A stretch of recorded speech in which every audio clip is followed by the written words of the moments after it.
बिस्मिल्लाहिर्रहमानिर्रहीम। इससे पहले हम जो एटॉमिक मास या रिलेटिव एटॉमिक मास का टॉपिक हमने पढ़ा था, तो उसमें फर्दर हमने सब एटॉमिक पार्टिकल्स जो हैं इलेक्ट्रॉन, प्रोटॉन्स, न्यूट्रॉन्स, उसको कैलकुलेट करने के लिए कुछ असाइनमेंट्स भी मैंने दी थी। तो कुछ स्टूडेंट्स को जो है तो उसमें मसला हो रहा है कि भाई ये number of electrons, number of protons, number of neutrons को कैलकुलेट करने के लिए स्पेसिफिक जो प्रोसीजर है, कैलकुलेशंस हैं या कोई फार्मूला है, तो वो आज हम डिस्कस करेंगे। और उसके साथ ही हमारे पास कुछ मोलर मास हैं कि भाई किसी भी मॉलिक्यूल का मोलर मास कैसे फाइंड करते हैं। इसके अलावा फार्मूला मास है, तो आयनिक कंपाउंड जितने भी हैं तो उसके लिए फार्मूला मास कैसे कैलकुलेट करते हैं। तो फर्स्ट ऑफ ऑल आते हैं एटॉमिक मास की तरफ। तो जिस तरह हमने पढ़ा था कि भी एटॉमिक मास क्या है, तो the mass of an atom relative to the 1/12 of the mass of carbon 12 atom. तो हमने इसको एक्सप्लेन भी किया था कि अगर फॉर एग्जांपल एक बैलेंस है और इस बैलेंस में एक तरफ जो है एटॉमिक मास कैलकुलेट करने के लिए तो हमने लिया था कार्बन को एज ए स्टैंडर्ड। तो कार्बन को स्टैंडर्ड लिया था, क्यों लिया था उसको भी हमने एक्सप्लेन किया था कि पहले जो है तो हिस्टोरिकल बैकग्राउंड के हवाले से हमने पढ़ा था कि सबसे पहले जो स्टैंडर्ड था वो हाइड्रोजन था, फिर हाइड्रोजन के बाद कार्बन को एज अ स्टैंडर्ड लिया गया। तो कार्बन को एज अ स्टैंडर्ड क्यों लिया गया? कार्बन को एज अ स्टैंडर्ड इसलिए लिया गया क्योंकि हाइड्रोजन तो first of all gaseous form में है। दूसरी बात जो मेन इंपॉर्टेंट चीज़ है वो ये है कि भाई हाइड्रोजन फ्लेमेबल है। तो ये दो बेसिक रीजंस थी जिसकी वजह से हाइड्रोजन को एज अ स्टैंडर्ड हटा दिया गया और कार्बन को स्टैंडर्ड लिया गया एटॉमिक मास को कैलकुलेट करने के लिए। तो हमने पढ़ा था कि भाई 1/12 ऑफ मास ऑफ कार्बन 12। तो अगर कार्बन 12 को आप ले लें तो उसका जो मास है वो 12 है।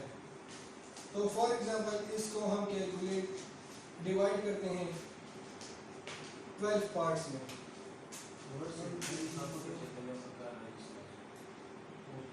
तो 12 पार्ट जो है तो उसको आप ले लें तो इसको कहते हैं 1/12 पार्ट ऑफ कार्बन 12।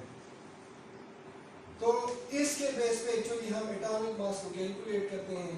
तो फॉर एग्जांपल यहाँ पे आप हाइड्रोजन का एटॉमिक मास कैलकुलेट करते हैं, तो यहाँ पे आप एक हाइड्रोजन रखते हैं।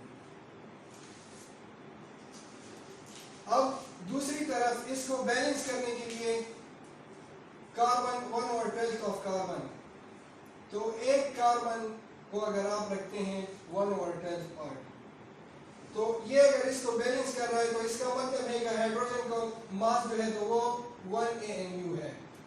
तो अब AMU क्या है? AMU एक्चुअली किसी भी चीज़ को अगर आप फिजिकली कैलकुलेट करते हैं, उसकी मेजरमेंट्स करते हैं, तो हर एक चीज़ के लिए एक खास यूनिट होता है जिसमें वो कैलकुलेट होता है। जिस तरह आप बहुत सी चीज़ों को डॉजन्स में लेते हैं, केजी में लेते हैं, कुछ को ग्राम्स में लेते हैं, मीटर में लेते हैं, तो ये डिफरेंट यूनिट्स हैं। कुछ लेंथ के लिए हैं, कुछ मास कैलकुलेट करने के लिए हैं। तो एटॉमिक मास एक्चुअली इसका जो यूनिट है वो है AMU, which is atomic mass unit. So अगर हाइड्रोजन का मास 1 है relative to the 1/12 of carbon 12, तो इट मींस हाइड्रोजन का जो मास है वो 1 AMU है और कार्बन का 12 है, तो it means the atomic mass of carbon is the 12 AMU. Now come to the atomic mass of some elements. So hydrogen का 1 AMU है, कार्बन का 12 AMU है। इसी तरह सिमिलरली ऑक्सीजन का जो है तो वो 16 है। तो ये एटॉमिक मास यूनिट है।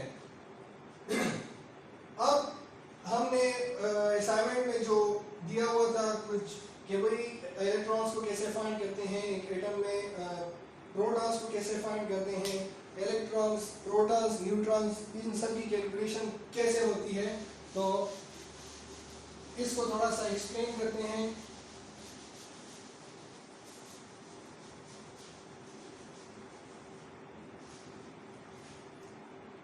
हमने पढ़ा था कि पीरियोडिक टेबल में हर एक एलिमेंट है उसका अपना सिंबल है।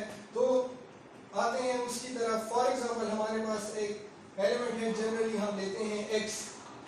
अब उसका जो मास है तो वो फॉर एग्जांपल ये कार्बन,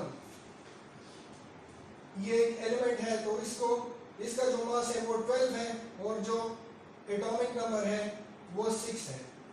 तो जो ऊपर होता है लार्ज वन डिजिट हमने डिस्कस भी किया था, वो क्या होगा, वो इसका एटॉमिक मास होगा, जबकि ये छोटा डिजिट या नीचे जो डिजिट लिखा होता है वो एटॉमिक नंबर होगा।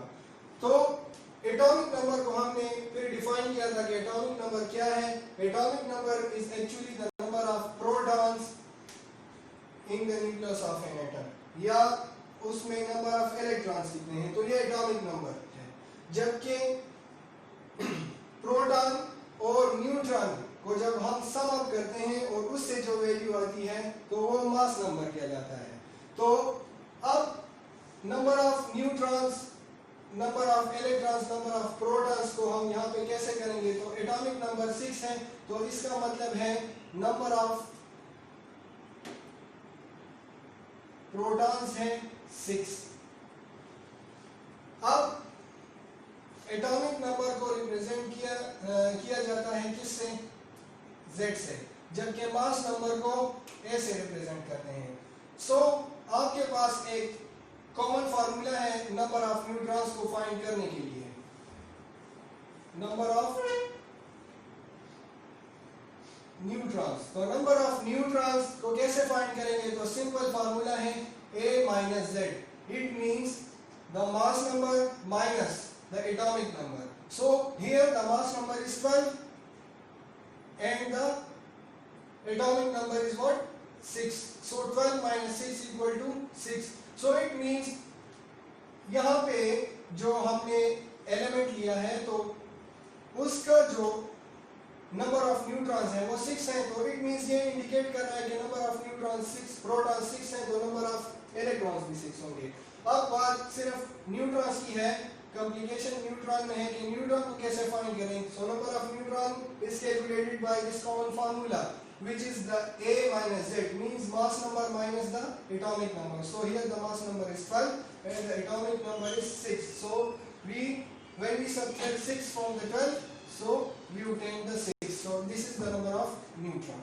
So ये आपके पास हो गया फंडामेंटल पार्टिकल्स को कैलकुलेट करना। अब इसके बाद जो टॉपिक है तो वो है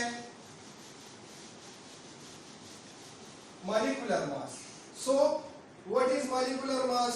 So molecular mass is the sum of the relative atomic masses of all the atoms present in a nucleus, present in a molecule. So molar mass क्या है? molar mass यहाँ नेम से इंडिकेट होता है कि भाई एक मॉलिक्यूल है, उस मॉलिक्यूल में जितने एटम्स हैं उन एटम्स के कलेक्टिव जो मासेस हैं, जब उसको आप सम अप करेंगे और उससे जो वैल्यू आती है तो वो उसी मॉलिक्यूल का क्या होगा, मॉलिक्यूलर मास होगा। कुछ एग्जांपल्स यहाँ पे हैं, ये वाटर है, इसके अलावा ईथेन है, ईथेन भी एक कंपाउंड है, तो अगर उसका मॉलिक्यूल हम लेंगे तो आप इसको कैलकुलेट कैसे करेंगे। So it is very simple. Now first of all here we take an example of H2O. So now calculate the molar mass for the H2O. So सबसे पहले इसका जो molar mass है, molar mass of H2O is equal to, यहाँ पे आप पहले number of atoms देखेंगे कि भाई पहले तो आते हैं H2O में कितने हैं, 2 type of atoms हैं, एक ऑक्सीजन का है और एक हाइड्रोजन है, 2 हाइड्रोजन है यहाँ पे। तो नंबर ऑफ एटम्स यहाँ पे देखते हैं, टाइप हमारे पास 2 है, एक हाइड्रोजन है एक ऑक्सीजन है। अब आते हैं नंबर ऑफ एटम्स, तो हाइड्रोजन के नंबर ऑफ एटम्स 2 है, जबकि हाइड्रोजन का जो मास है, एटॉमिक मास, तो वो क्या है, वो 1 है। तो हाइड्रोजन के एटम्स 2 हैं जबकि एटॉमिक मास क्या है, 1 है। अब प्लस करते हैं और ऑक्सीजन की तरफ आते हैं, मतलब दूसरे एटम की तरफ। तो दूसरा एटम है ऑक्सीजन, ऑक्सीजन की यहाँ पे एक एटम है, तो एक एटम ऑक्सीजन का है और ऑक्सीजन का जो एटॉमिक मास है वो 16 है। तो 2 1s are 2 प्लस 1 into 16 तो 16।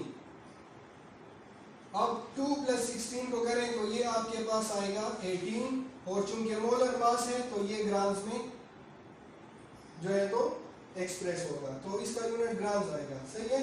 तो जब वाटर, तो एक 1 मोल ऑफ वाटर का जो मोलर मास है वो 18 ग्राम है। समझ आ गई है? The molar mass of 1 mole of H2O is 18 gram. How? First of all, according to the formula, number of atoms of the first element and then the atomic mass plus, now turn to the second one, number of atoms of oxygen which is 1 and atomic mass of oxygen is 16. Now multiply and then add, so you will get the 18 gram. So this is the molar mass of the H2O. Similarly, अब ethane के लिए अगर आप करें तो ethane C2H6, तो carbon का atomic mass क्या है? तो पहले तो आते हैं कि टाइप ऑफ एटम्स कितने हैं। तो एक हाइड्रोजन है और दूसरा कार्बन है। ठीक है। Now come to the first one which is carbon. So carbon के कितने एटम्स हैं यहाँ पे? तो अगर आप मोलर मास को कैलकुलेट करें तो कार्बन के एटम्स 2 हैं, जबकि कार्बन का जो एटॉमिक मास है वो 12 है। Now plus the second one is the hydrogen. So hydrogen के 6 एटम्स हैं यहाँ पे और इसका एटॉमिक मास 1 है। Now 2 into 12, so it will be 24 plus 6 1s are 6। Now ये आपके पास क्या आएगा? 24 plus 6, तो ये 30 grams. So it means the molar mass of ethane is what? The molar mass of ethane is 30 grams. So 1 mole of ethane is 30 gram. Okay. Now come to the third topic which is the formula mass. So formula mass पहले भी हमने define भी किया था, इसके बारे में पिछली लेक्चर्स में बात की थी कि फार्मूला मास किसके लिए है? आयनिक कंपाउंड्स के लिए है। सो आयनिक कंपाउंड्स के लिए जो रिप्रेजेंटेशन है वो फार्मूला मास के बेस पे होता है। ठीक है। सो फार्मूला मास क्या है? Formula mass is the sum of the atomic masses of ions present in the formula unit of an ionic compound. याद रखें, किसी भी आयनिक कंपाउंड को अगर आप लेंगे तो उसमें जो रिपीटिंग यूनिट्स हैं उसको फार्मूला यूनिट्स कहेंगे। सही है। So that's why here the formula unit word came here. Okay. Now we are taking the example of NaCl. NaCl जो कि आपको पता है कॉमन टेबल साल्ट है, डेली रूटीन में हम यूज करते हैं। तो इसमें एक मेटल है, एक नॉन मेटल है। The metal Na is called sodium, the Cl is known as chlorine. Now come to the example and how to calculate the formula units. So यहाँ पे सोडियम है, तो यहाँ देखें तो 2 टाइप ऑफ आयंस है, एक क्लोरीन है एक सोडियम है। अब सोडियम का जो एटॉमिक मास है वो क्या है? सोडियम का एटॉमिक मास है 23, जबकि क्लोरीन का जो एटॉमिक मास है वो है 35। अब यहाँ पे एक और क्वेश्चन अराइज होता है कि भाई इसका जो सोडियम का जो एटॉमिक मास है वो राउंड है, लेकिन ये जो है तो डेसिमल में आ रहा है। तो ये क्यों आ रहा है? एक्चुअली क्लोरीन के आइसोटोप्स हैं। पिछली लेक्चर्स में हमने पढ़ा था कि भाई आइसोटोप्स क्या हैं, तो हमने कार्बन की एग्जांपल्स ली थी, हाइड्रोजन का एग्जांपल लिया था, प्रोटियम, ड्यूटियम, ट्रिटियम, ये हाइड्रोजन के आइसोटोप्स हैं। क्लोरीन के हमने कहा था कि 2 आइसोटोप्स हैं। तो इसी वजह से उन आइसोटोप्स को जब आप ऐड करते हैं उसके लिए हमने फार्मूला भी डिस्कस किया था कि कैसे करते हैं, उसका एवरेज कैसे निकालते हैं। तो ये आपके पास 35.5 इसलिए आया है क्योंकि 2 टाइप ऑफ आइसोटोप्स हैं क्लोरीन के, तो उसको जब आप ऐड करते हैं उसका एवरेज निकालते हैं तो उसके रिलेटिव अबंडेंस के बेस पे ये हमारे पास डेसिमल में आ रहा है। ठीक है। Now come to the calculations. तो calculations आपके पास यहाँ पे कितने आयंस हैं? तो एक सोडियम का आयन है। For example formula mass for NaCl. सो एक आयन है सोडियम का जिसका एटॉमिक मास है 23, फार्मूला मास है 23। ठीक है। तो प्लस यहाँ पे क्लोरीन है तो क्लोरीन के कितने आयंस हैं, एक आयन क्लोरीन का है और 35.5 जो है तो वो मास आ रहा है, ठीक है, क्लोरीन का जो एटॉमिक मास है। सो 1 into 23 प्लस 1 into 35 तो 35.5 आता है। इसको जब ऐड करते हैं तो आपके पास आएगा 58.5। सो 58.5 is the formula unit formula mass for the NaCl। so इसको जो है तो हम नॉर्मली एटम्स या नहीं कहेंगे, यहाँ इसको आयन कहेंगे। क्योंकि आयंस क्यों कहते हैं, क्योंकि यहाँ पे मेटल इलेक्ट्रॉन को लॉस करता है जबकि क्लोरीन इलेक्ट्रॉन को गेन करता है, तो यहाँ पे आयनिक बॉन्ड बनता है। तो आयनिक बॉन्ड में हमने पढ़ा था कि ionic bond complete transfer of electron है, एक कंप्लीटली लॉस करेगा दूसरा कंप्लीटली गेन करेगा। So that's why the ions will form, the sodium will have positive and the chlorine will have the negative. So that's why these are called ions. So that was all about the atomic mass calculation, the subatomic particles calculation.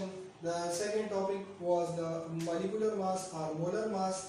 So how to calculate the molar mass for the molecule, and the third one is the formula mass. So we have discussed the formula mass and take an example of NaCl. After the calculation we get the answer 58.5. Thank you so much.